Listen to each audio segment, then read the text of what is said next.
The Hindu editorial, 3rd of August 2021. Being Bommai, Bommai होना। बोम्मई होना क्या होता है? जो बासवराज बोम्मई है, चीफ मिनिस्टर कर्नाटक के।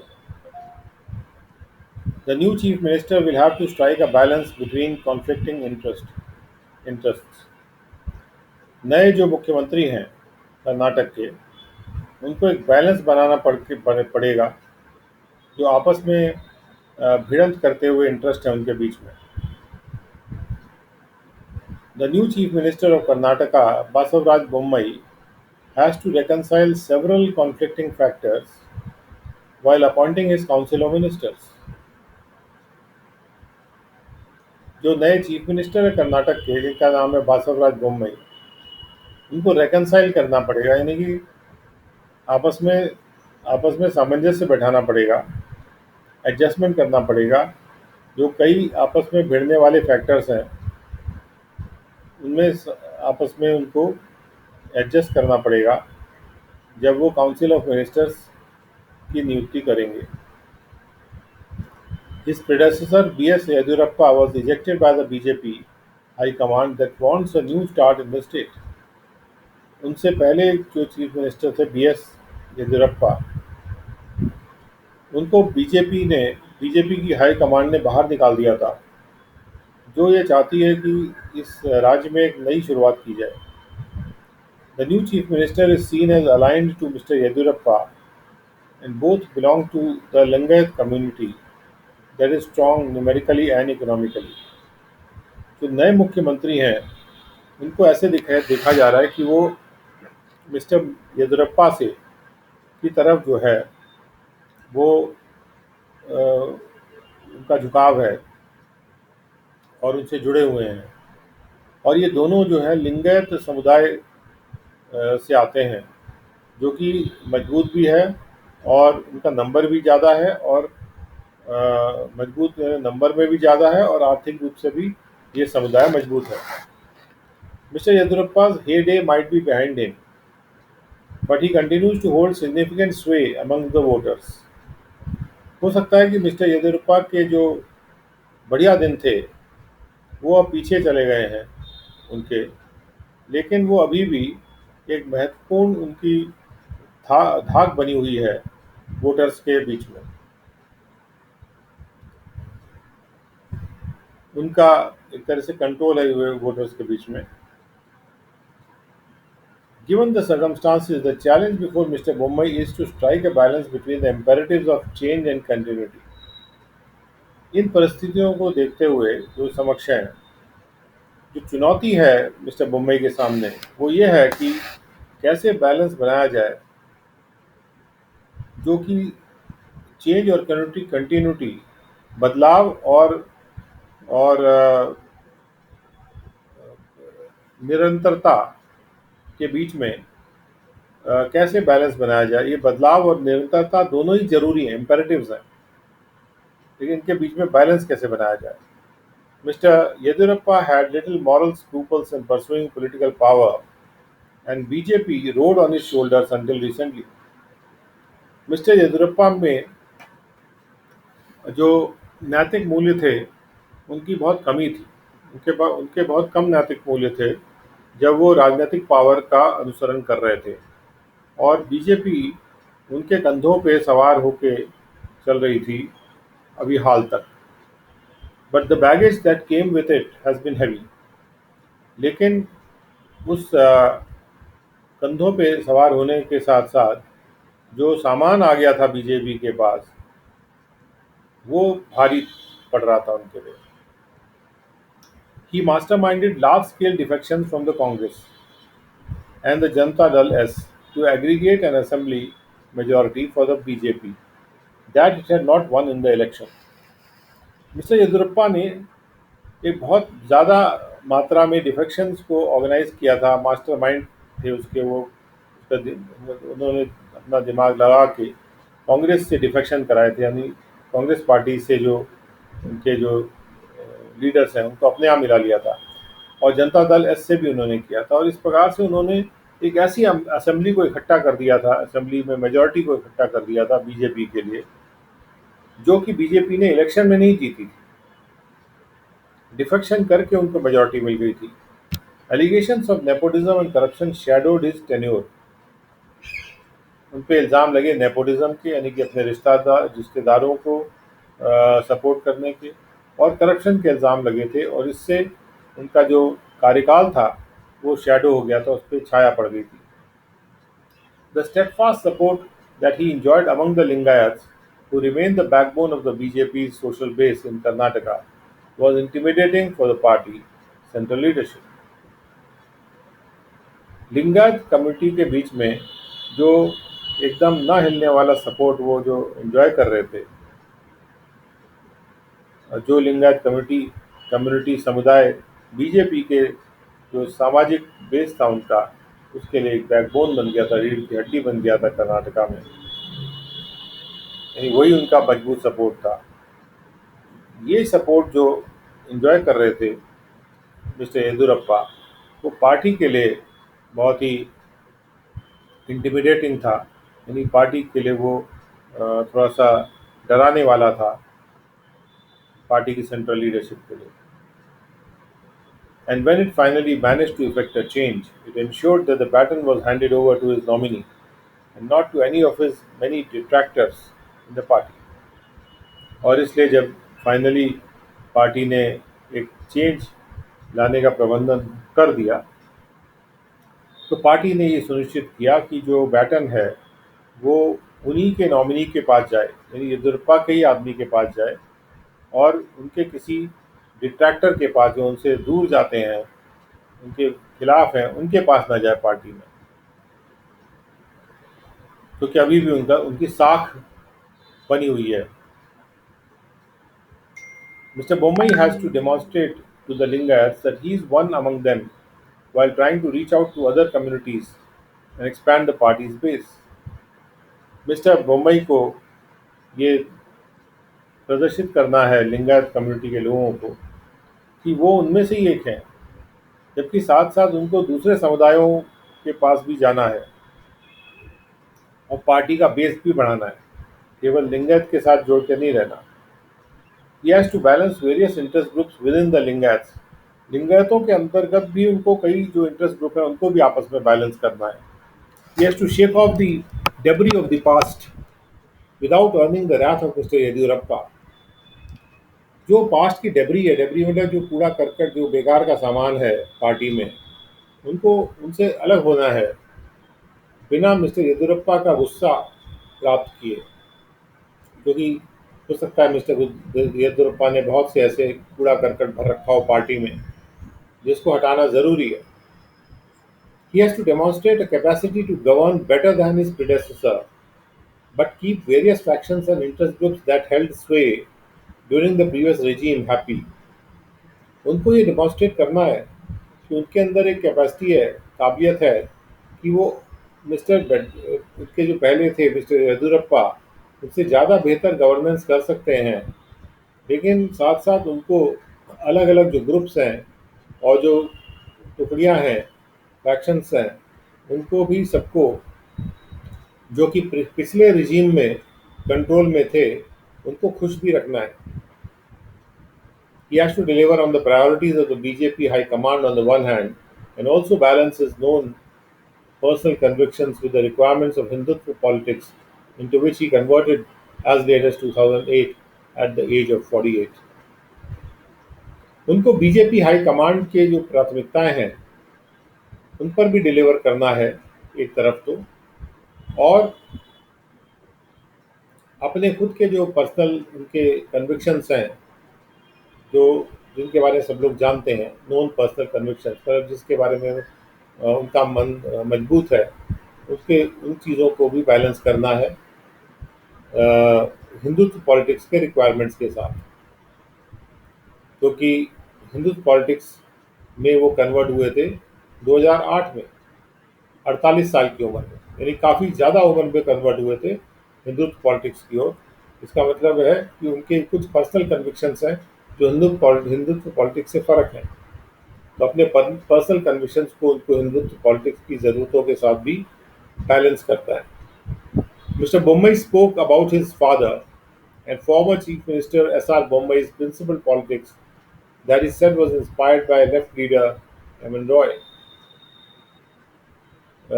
even after taking over as Chief Minister. मुख्यमंत्री का चार्ज लेने के बाद भी मिस्टर बोम्मई ने अपने पिताजी के बारे में बात की थी, और जो कि पहले भूतपूर्व मुख्यमंत्री थे एस आर बोम्मई, कि उनकी पॉलिटिक्स जो थी वो बड़ी सिद्धांत पे आधारित थी, प्रिंसिपल पॉलिटिक्स थी। और जिसको उन्होंने कहा, यानी मिस्टर बोम्मई ने कहा कि वो प्रेरित थी leftist leader M N Roy के द्वारा। Mister Yediyurappa has said it is the chief minister's prerogative to choose his council. Mister Yediyurappa ने कह दिया कि ये तो मुख्यमंत्री का अपना अधिकार है कि वो अपनी काउंसिल को कैसे चूज करता है, काउंसिल ऑफ मिनिस्टर्स को। But also express confidence that the defectors will be protected. लेकिन साथ साथ उन्होंने ये कॉन्फिडेंस भी अभिव्यक्त किया कि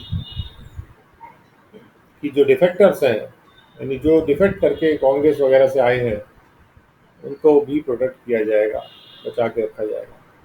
All this at a time when it remains unclear whether the BJP's plans for him are for the long term. और ये सारे ऐसे समय में हो रहा है जब ये बात क्लियर नहीं है कि क्या बीजेपी पार्टी का प्लान उनके लिए लंबे अवधि का है। Having come this far without alienating any section within the party or its support base, it is likely that Mr. Bombay will pass the test. अब इतने दूर वो आ गए हैं बिना किसी भी पार्टी के सेक्शन को अपने से अलग किए हुए, या अपने सपोर्ट बेस को अलग किए हुए, तो इतने दूर आ गए हैं, तो ऐसा संभावना है कि मिस्टर बोम्बई जो है अपने इस टेस्ट को पास कर लेंगे। द कस्प कस्प होता है बीच का पार्ट, खास तौर पे जैसे एक जोडिएक साइन से दूसरा जोडिएक साइन शुरू होता है, तो जो बीच का टाइम होता है उसको कस्प बोला जाता है। India must press ahead with vaccination to avoid repeat of troubles of the second wave.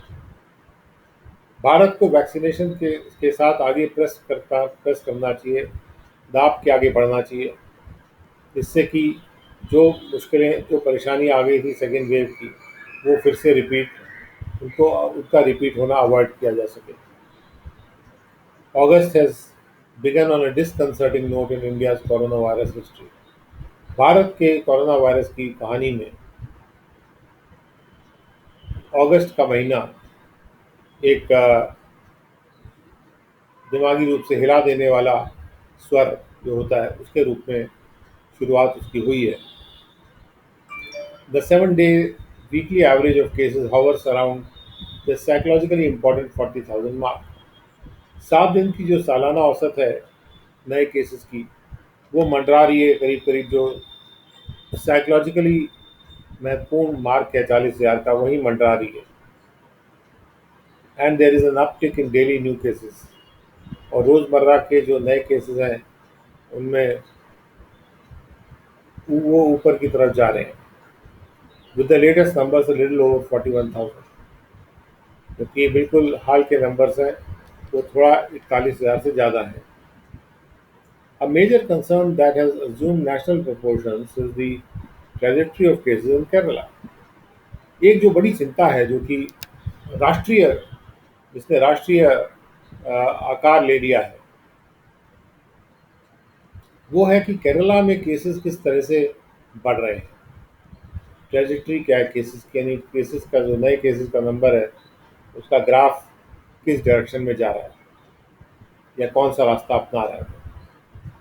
कहने का मतलब कि केरला में तेजी से बढ़ रहे हैं case. With nearly 20,000 fresh cases being added every day, it is of concern that if a state with an admirable track record during the earlier wave is under siege now, then many other states could be particularly vulnerable against the new variants at the start of the third wave. करीब करीब 20,000 fresh case जो है वो रोज नए जुड़ रहे हैं, का मतलब ये है कि केरला में नए 20,000 केस आ रहे हैं। तो ये चिंता की बात है कि एक ऐसा स्टेट जिसका कि ट्रैक रिकॉर्ड जो था बड़ा प्रशंसनीय था पिछली वेव के दौरान, वो स्टेट जो है अब उसका किले पे अटैक हो गया है। तो ऐसे कंडीशन में बहुत से दूसरे भी स्टेट्स हैं, हो सकता है कि वो भी खास तौर पे कमज़ोर पड़ जाएं नए वेरिएंट्स के खिलाफ, जबकि थर्ड वेव की शुरुआत हो रही है। In Kerala, the rise in cases is concomitant with the rise in testing, that is increased from 130,000 a day on July 25 to 160,000 as of Monday. Kerala में जो केसेस का नंबर बढ़ रहा है वो उसके साथ साथ ही टेस्टिंग का नंबर जैसे बढ़ रहा है, उसके साथ साथ ही ये केसेस का भी नंबर बढ़ रहा है। कंकॉमिटेंट है, मतलब दोनों साथ साथ है।